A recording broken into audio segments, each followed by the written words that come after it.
एउटा कुरो चाहिँ म तपाईहरुलाई भन्छु है, अहिले तुरुन्तै अहिले नै अहिले हैन के अरे त्यो ब्याङ्कमा हुन्छ नि त्यो के अरे साइन गर्ने, कोहीले त साइन गर्छन्, अब त्यो त राम्रै भयो ठिकै छ हैन।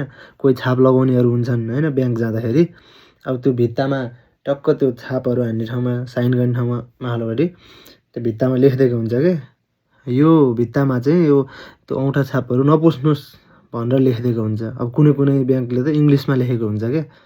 अनि मैले यसो सम्झेँ, त्यो औँठा छाप लाउनेहरूले त्यो कुरो कसरी बुझ्छन् हैन।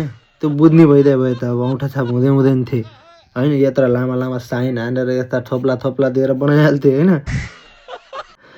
अब त्यो नबुझ्ने मान्छेले त्यो भित्ताभरि दल्दिया झन् दल्दिएछन्, त्यो झन् पुस भनेर सम्झ्या हो कि बुझ्या हो कि के हो, झन् दलेर त्यो झनै फोहोर भयो।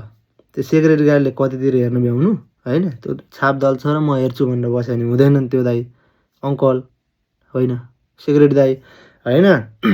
त्यो अङ्कलले भ्याउँदैनन्, त्यो किन टाँसेको, बरु एउटा एलइडी स्क्रिनमा यस्तो औँठाको फोटो देखाएर यस्तो क्रस के दुईटा हातले त्यो गऱ्यो भने ठिक हुन्छ, बेस्ट हुन्छ। त्यो बुझ्दैनन् हौ, साइन हानिहाल्दैन नत्र।